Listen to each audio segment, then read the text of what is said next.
مشرقی وسطی میں سفارتی اور عسکری محاذ پر ایک بڑی ہلچل دیکھی جا رہی ہے۔ لبنان نے اسرائیل کے ساتھ کسی بھی معاہدے کے لیے اپنی سخت شرائط کا اعلان کر دیا، جبکہ آبنائے ہرمز میں امریکی صدر ڈونلڈ ٹرمپ کے شوٹ اینڈ کل کے احکامات نے سمندری کشیدگی میں اضافہ کر دیا۔ آبنائے ہرمز میں جنگی کشیدگی اپنی انتہا کو پہنچ گئی ہے، جہاں امریکی صدر ڈونلڈ ٹرمپ نے امریکی بحریہ کو کشتیوں کو دیکھتے ہی نشانہ بنانے یعنی شوٹ اینڈ کل کے واضح احکامات جاری کر دیے ہیں۔ صدر ٹرمپ نے حکم دیا کہ جو بھی کشتی بارودی سرنگیں بچھاتے ہوئے پائی جائے اسے بغیر کسی ہچکچاہٹ کے نشانہ بنایا جائے۔ اس جارحانہ حکم نامے کے ساتھ ہی امریکی بحریہ نے علاقے کو کلیئر کرنے کا دعویٰ کیا ہے، جبکہ دوسری جانب ایران کی جانب سے تجارتی جہازوں کو قبضے میں لینے اور امریکی پابندیوں پر سخت رد عمل دینے کا سلسلہ بھی جاری ہے۔ یہ صورتحال اس وقت ایک ایسے ڈیڈ لاک کا شکار ہے جہاں دونوں جانب سے پیچھے ہٹنے کی کوئی گنجائش نظر نہیں آ رہی۔ صدر نے یہ بھی دعویٰ کیا کہ امریکہ کو آبنائے ہرمز پر مکمل کنٹرول حاصل ہے اور اس راستے کو مکمل طور پر سیل کر دیا گیا ہے۔ انہوں نے مزید دعویٰ کیا کہ اب تک دشمن کے 159 جہازوں کو سمندر کی تہہ میں بھیجا جا چکا ہے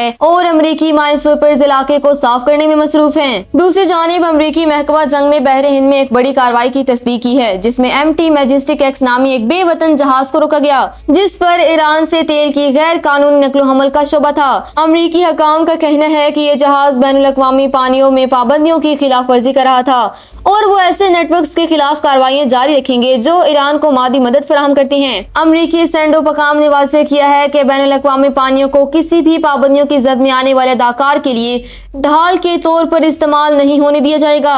اسی دوران کل پاسداران انقلاب کی جانب سے 2 مال بردار جہازوں MSC فرانسسکو اور ایپامینونڈس کی ضبطگی کی جو فوٹیج سامنے آئی، اس پر BCB ویریفائی کی تحقیق نے اہم سوالات کھڑے کر دیے ہیں۔ تحقیق کے مطابق فوٹیج کے کچھ حصے پہلے سے ترتیب شدہ معلوم ہوتے ہیں، کیونکہ MSC فرانسسکا پر سوار ہونے والے افراد کے پہنچنے سے پہلے ہی جہاز کا پیچ کھلا ہوا تھا، جو ریکارڈڈ کے لیے پہلے سے تیاری کی نشاندہی کرتا ہے۔ مزید برآں یونانی حکام نے ایپامینونڈس کی ضبطگی کی تردید کی اور کہا کہ اس کا کپتان بدستور کنٹرول میں ہے، جبکہ ٹریکنگ ڈیٹا کے مطابق دونوں جہازوں کے ٹرانسپونڈرز حملے کے بعد بند کر دیے گئے تھے۔ سیاسی محاذ پر صدر ٹرمپ نے ایران کی داخلی سیاست پر تبصرہ کرتے ہوئے دعویٰ کیا کہ ایران کی قیادت میں سخت گیروں اور اعتدال پسندوں کے درمیان شدید اختلافات ہیں اور ایران کو اپنا لیڈر منتخب کرنے میں مشکلات کا سامنا ہے۔ تاہم ایران کا موقف اس کے برعکس ہے۔ ایرانی مذاکرات کار باقر کالیباف نے امریکی ناکہ بندی اور ٹرمپ کی دھمکیوں کو جنگ بندی کی خلاف ورزی اور حقیقی مذاکرات کی راہ میں سب سے بڑی رکاوٹ قرار دیا۔ ایران کی قیادت اپنی معاشی مشکلات کے باوجود ہتھیار ڈالنے سے انکاری ہے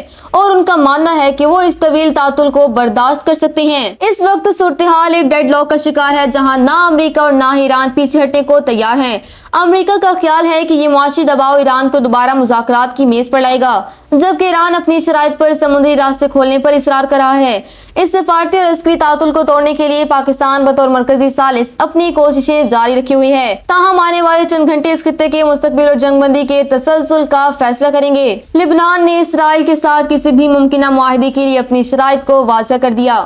وزیر اعظم نواز سلام نے دو ٹوک الفاظ میں کہا کہ کوئی بھی ایسا معاہدہ قابل قبول نہیں جس میں اسرائیلی افواج کا مکمل انخلاء شامل نہ ہو۔ لبنان نے کسی بھی قسم کے بفر زون کو تسلیم کرنے سے انکار کرتے ہوئے واضح کیا کہ اسرائیلی موجودگی کے سائے میں نہ تو بے گھر لبنانی اپنے گھروں کو لوٹ سکتے ہیں اور نہ ہی تباہ شدہ علاقوں کی تعمیر نو ممکن ہے۔ واشنگٹن میں ہونے والے مذاکرات میں لبنانی حکام کا یہی موقف ہے کہ جنگ بندی کی توسیع کے ساتھ ساتھ اسرائیلی جارحیت کو مکمل طور پر روکا جائے۔ واشنگٹن پوسٹ کو دیے گئے ایک انٹرویو میں انہوں نے واضح کیا کہ لبنان کوئی بھی ایسا معاہدہ قبول نہیں کرے گا جس میں اسرائیلی افواج کا مکمل انخلاء شامل نہ ہو۔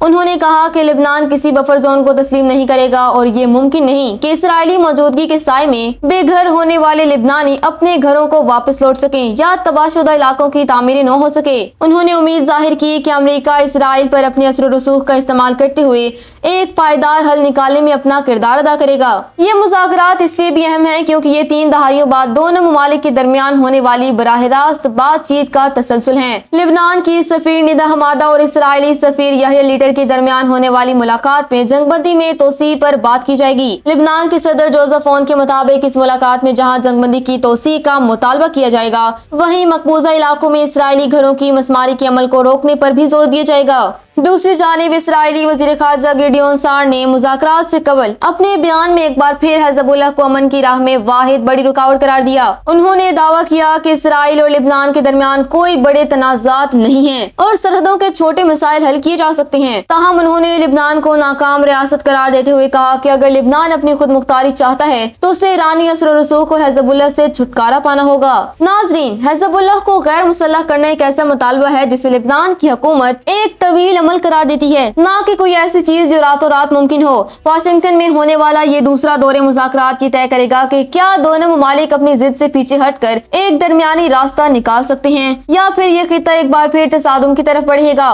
ہم اس صورتحال پر نظر رکھے ہوئے ہیں، جیسے ہی مذاکرات کے حوالے سے کوئی مصدقہ پیش رفت سامنے آئے گی ہم آپ کو آگاہ کریں گے۔